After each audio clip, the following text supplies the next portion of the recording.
and welcome to Waseda University's English podcast series, Rigorous Research, Real Impact. In this series, we dive into interesting conversations and stories from Waseda's vibrant academic and cultural community. My name is Robert Fahy. I'm an assistant professor at the Waseda Institute for Advanced Study, and I am excited to welcome Professor Gracia Liu-Farrer of the Graduate School of Asia-Pacific Studies, who also serves as the director of the Institute of Asian Migrations. Professor Liu-Farrer is a distinguished sociologist and is recognized as a leading voice in the study of international migration. Her research examines the challenges and opportunities associated with the cross-border movements of people, labor, and culture. So in this episode, we'll be exploring skill-based migration policies in Asia, focusing on the social production of skill, how skill is constructed and valued in political, social, and economic contexts. Join us for an engaging discussion about the interplay of migration, labor, and the politics of skill in an interconnected world. Professor Liu-Farrer, thank you very much for joining us today. Conversations around migration are very much a global issue at the moment. It's a hot topic for a lot of people. Can you tell us a little bit more in broad terms about what it is that you research here at Waseda University and what specific issues related to migration you explore?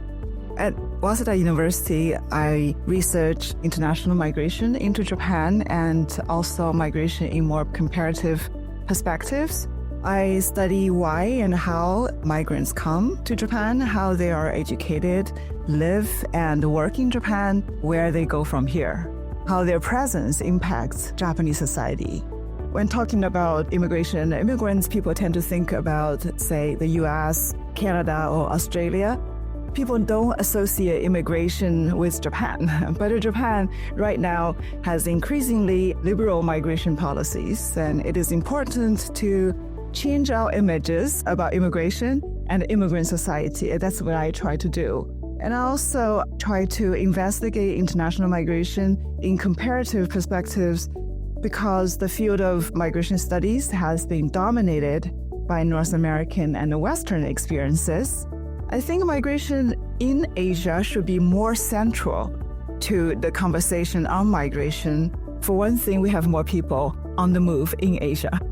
So what was it that inspired you initially to pursue this field of research? What was it that made this interesting to you? I think we all have personal reasons for our research interest, and my research interest has a lot to do with the environment I grew up in. I was born and grew up in China. So China had this household registration system, essentially tied people to the land. So people had no possibility of moving between the towns or from villages to cities. So I lived in a small town, and my father lived in Shanghai, a big city, for actually the first 10 years of my life. And I witnessed how drastically different a small town and a big city were like, how different people's life chances were. I moved later on from the small town to Shanghai to join my father, and later on I also moved from China to the US for education and then came to Japan. So migration is very dear to my heart. There were quite a number of Chinese migrants in Japan already, but there was very little on them, especially in English. So I decided to study Chinese migrants in Japan as my dissertation topic. So I started from there.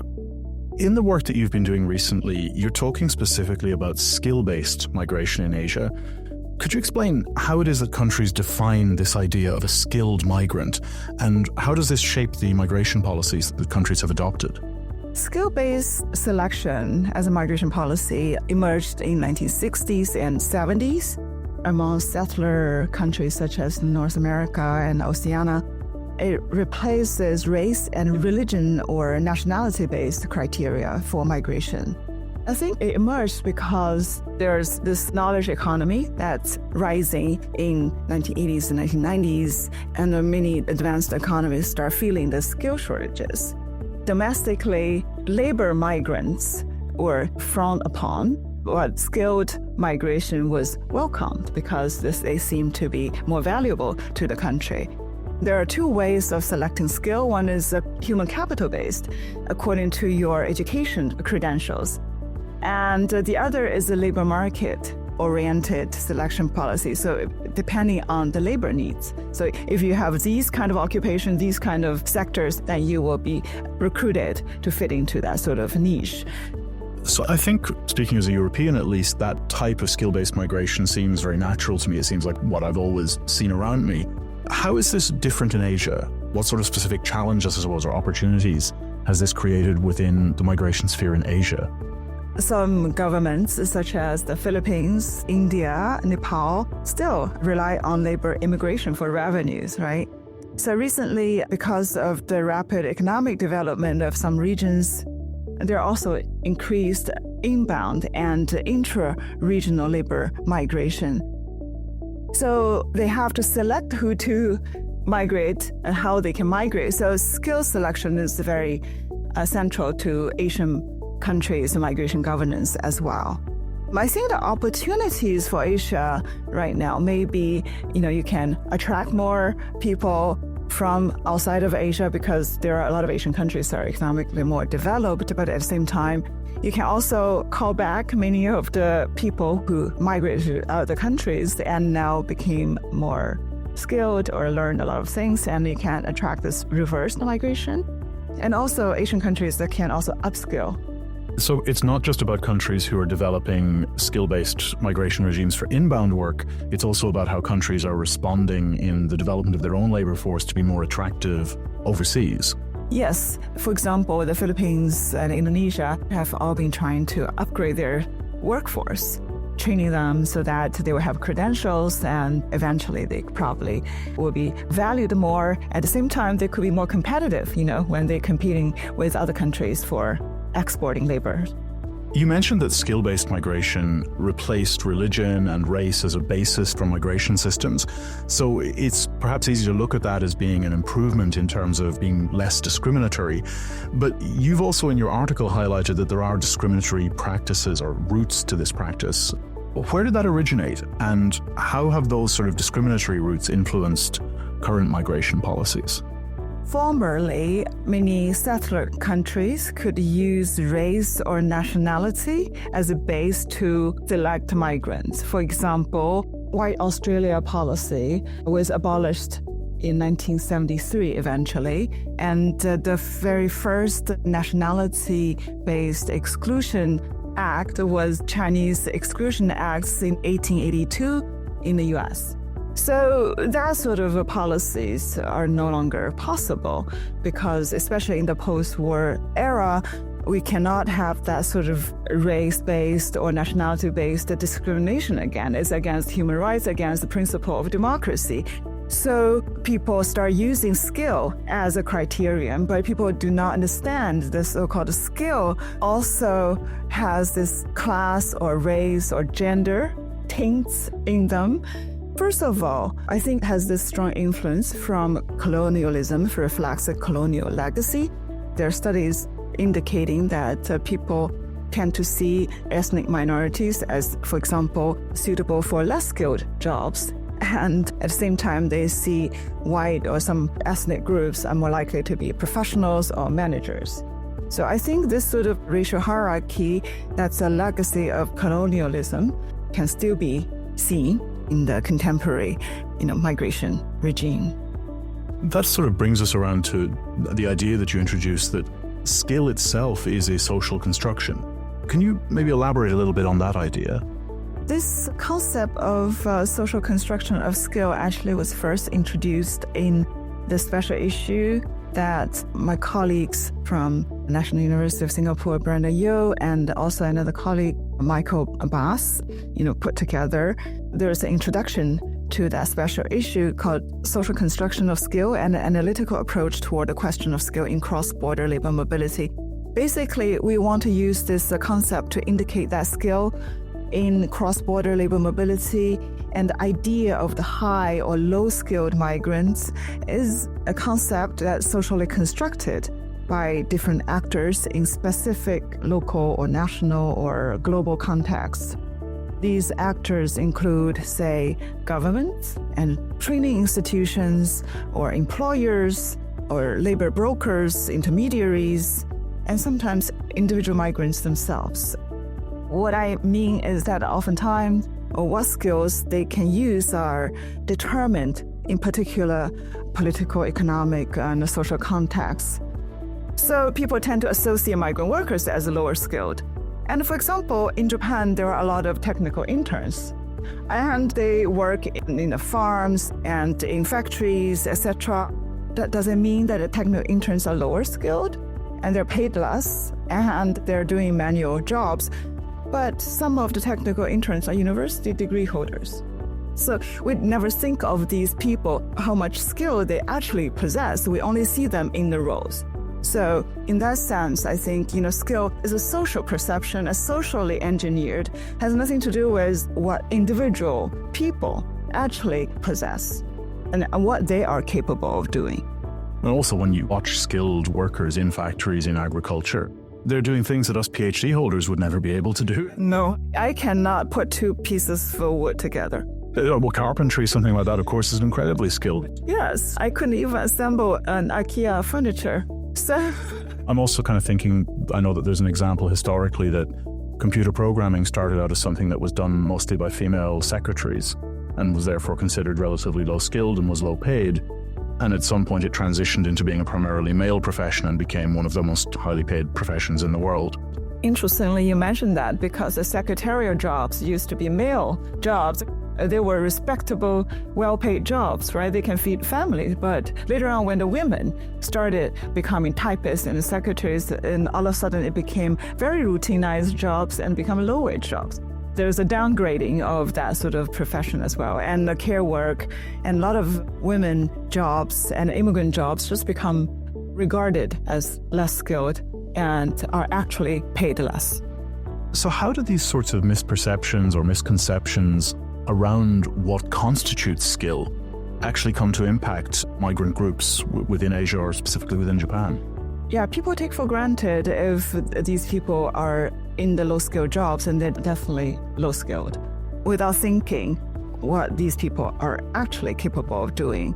So yeah, I think it's really a judgment of migrants' skill by the type of jobs they take up, instead of the other way around.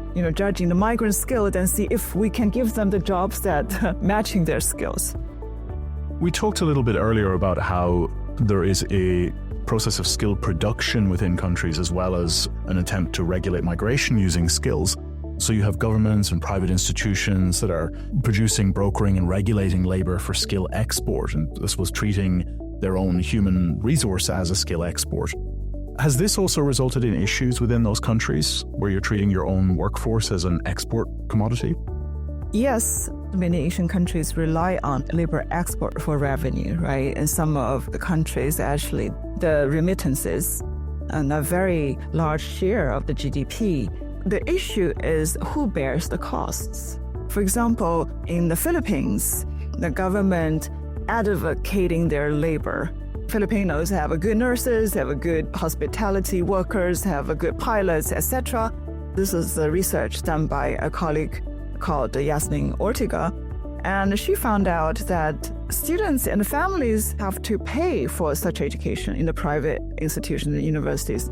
But then the overseas labor market fluctuates, right? The demands fluctuate.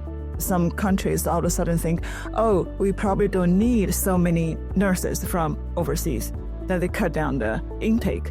Then who suffer? The individual students who are trained to take up those jobs overseas. There's no need for more nurses, for example, or the nurses are not paid so well in their home country. If you orient your training for export, then you just put a lot of individuals and families into the situation that they take the risk to be prepared for exporting, but they cannot. So I think that's the issue that we have to consider, and that's actually almost the injustice that some of this practice entails. Another related consequence of these skill-based migration policies that you've mentioned is de-skilling. Can you explain a little bit what that means? And it seems like something that would be a little counterintuitive to the goal of attracting skilled workers.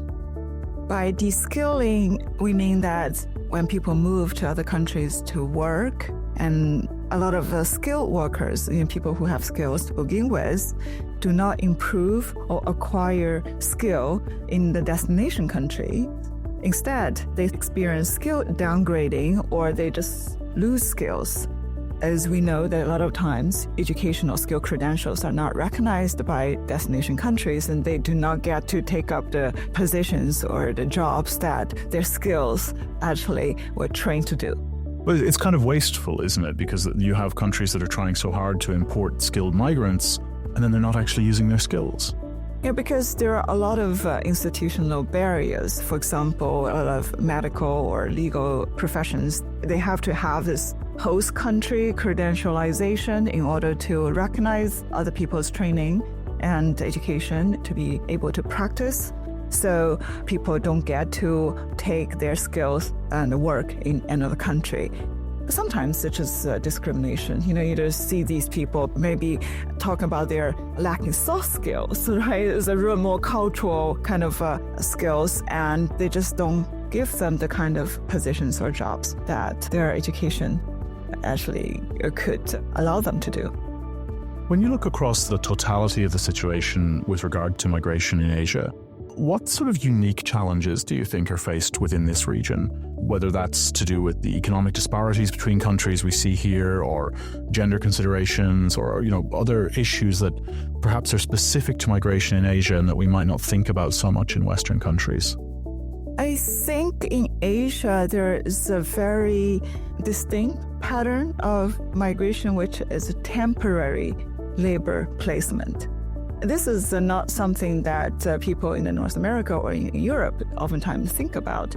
But Asian countries, as I mentioned, are mostly decolonized, nation states. And they tend to have a lot of anxiety about nationhood, about sovereignty, about borders, about population management.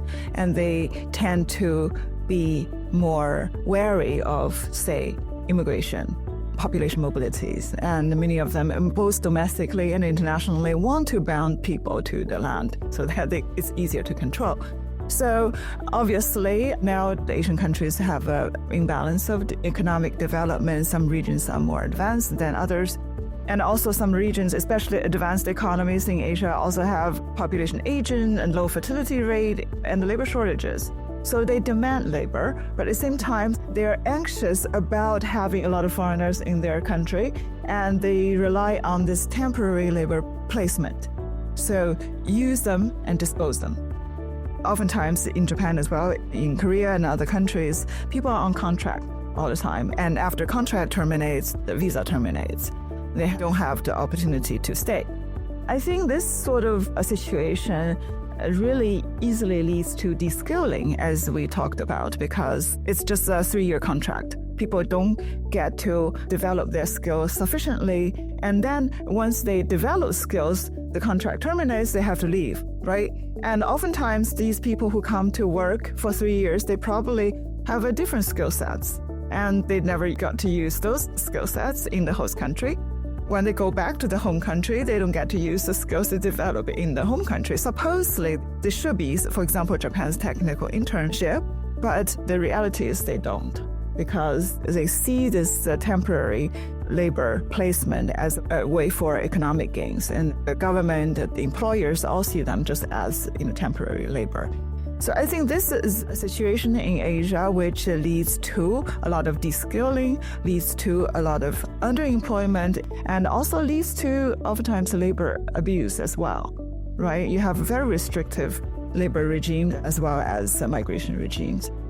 I see this temporary labor placement and inflexibility of migration regime, especially a labor migration regime, and as big challenges that Asian countries will face, because given the population aging, I think this migration will continue. And the countries that we live in, for example, Japan, is the oldest country and needs huge amount of labor. But until recently, it was very restrictive. Sometimes I wonder if it's already too late for some of these Asian countries to now start broadening immigration, and they could have started earlier. Yeah, it would have been easier to do back when the economy was stronger, right? Yeah, especially, when the Japanese yen was stronger, economy, productivity was higher. Japan is still attractive because there are surrounding countries who are less economically developed. But this migration regime, oftentimes temporary base, is not conducive to long-term skill development and also, in a sense, let's use this more neoliberal economic term, human resource development, both for the host countries and the sending countries. We mentioned that Japan is at the forefront of the aging society problem in Asia, but it's far from alone in that. There are demographic crises and labor shortages really across this region and elsewhere. In light of all of that, how can migration policies be reformed to try to reduce these inequalities, to try to create more equitable opportunities for migrants? Yes, I think if you look at some of the more advanced economies in Asia, many of them benefited from the previous emigration, such as Korea, Singapore, even China, and a lot of the elite firms in these countries were built by people who've previously migrated out of the countries. So I think migration and transnational migration certainly benefits and sometimes evens out the economic development. Countries in the region who absorbed a lot of labor from the less developed countries in the region have the responsibility to help train these people, give them the opportunities to develop skills and utilize the skills, especially because these other countries, while developing, are also seeing declining fertility rate, and eventually will go through the population aging process. Right now, we can have alternatives to labor, for example, automated labor, automation or AI, and that will happen. But at the same time, a lot of more humanized services probably would not be replaced by AI or machines. So I think the whole region really needs to think how we could, as a region and as neighbors, to cultivate labor force collectively. And whether these people want to stay in your country or not is their decision. It's perfectly okay if they want to go back to live with other family members in the home country. But I think it is the responsibility of more developed countries in the region to not to exploit, not to use other people's resources as disposable, but help develop the resources which eventually will benefit, both the host countries and the home countries. And when the whole region is more evenly developed, I cannot predict how that will be, but I'm hopeful that with more human resources and with richer neighbors, obviously you're not going to lose too much. So Japan obviously has these very pressing labor shortages, and in the absence of the fantastic robots that I think people used to hope that Japan would build before that came to a head, migration is now proposed as being the solution to that. Thinking about the case of this country specifically, how does Japan assess skills? How does it assess or prioritize skills as it determines which migrants it actually wants to admit? Actually, because Japan's labor shortages or skill shortages in all levels are so dire, and Japanese government has been relaxing the skill criteria. And Japan has already shifted from education credential-based skill definition to this International Labor Organization's definition of skill, which is the kind of skill demanded by the job itself, which all jobs demand skills. Then you don't have unskilled jobs anymore. So Japan has relaxed, and I think this is actually the direction it has to take. So for example, before, students who graduate from vocational schools could not get the visa of humanities, international services, or engineers, but now they can. So this is the Japanese government's effort in expanding the pool of human resource. I don't like this word, but the talent, this direction that Japan is heading. And I think it's a necessary direction. There is still very much, I think, a powerful misconception out there that Japan is one of the hardest countries in the world to migrate to. And that simply isn't the case anymore, is it? Yeah, I think Japan has become more flexible, and both in terms of skill definition and also in terms of the kind of people that they want to recruit. The problem is, as you said, the misconception of Japan as this closed country. But this partially has to do with Japan's discourse of itself, right? Basically, Japan is the Japanese people's Japan in a sense, right? So it's a very ethno-national kind of list society. So a lot of the people do not see them, even the immigrants, living in Japan for some time, still ponder on whether they belong to this society or not, whether their children can claim Japaneseness, Japanese identity or not. This sort of discourse on Japan itself, and the Japanese government is not helping because Japanese government says Japan is not an immigration country still, right? There's no immigration myth. Also makes people think, Japan does not really welcome a lot of immigrants. So that actually are the kind of perceptions influenced by the discourses. Yeah, and it's not in the article we're talking about today, but I know you've written about the fact that the Japanese government has continually liberalized the immigration system while constantly avoiding the word imin, which is immigrant. They hate to use this word. They say, we don't do imin, we are doing labor, or we're doing something. They just want to avoid ever saying that they do immigration. Yeah, I think that's related to anxiety about nationhood. It's an identity that the Japanese government established after the war and World War II, and as a discourse that unite the Japanese population to contribute to, the redevelopment of Japan as a country. But that's just dated. It's never true. And now it has become a kind of a barrier for welcoming more people to the country and to settle. In the courses that you teach here at Waseda, part of what you're doing is helping students to understand the importance of identity and to guide them to some extent in discovering their own. How does migration affect personal identity? I know we have our own experiences of it, of course, but more generally, for students who come here to Waseda, a lot of them are students who have migrated. What can they learn here at Waseda about migration and about what that means for their own identity? Migration is an opportunity for people to reconstruct their identity, right? And then also for them to realize that identity is very contextualized. For example, in Ireland, you don't have to tell people, I'm Irish all the time. But here, the first thing people ask you is, what are you, Because then they recognize your foreignness. And I think migration, and especially a lot of students at Waseda, they experience migration and they experience the boundary crossing and contextualized kind of identity. So I think they have a lot of reflection, what they are and why they're here. And it's also an opportunity for people to realize that, identity is just a category. It's how people see you, how you try to identify yourself and for the benefit of others. So it allows this sort of opportunity not to kind of hold on to something that you perceive as somehow essential to you, to be a bit more flexible. As a sociologist, I always use this word, the social construction. Skill is one and identity is another one. Professor Liu Fara, thank you so much for joining us today to discuss these complexities of these skill-based selective migration policies across Asia and providing us perhaps with a basis to think more broadly about these policies and to critique them. Throughout this conversation, we've been exploring the social construction of skill, how skills are defined, categorized, and shaped by political and social factors across these contexts.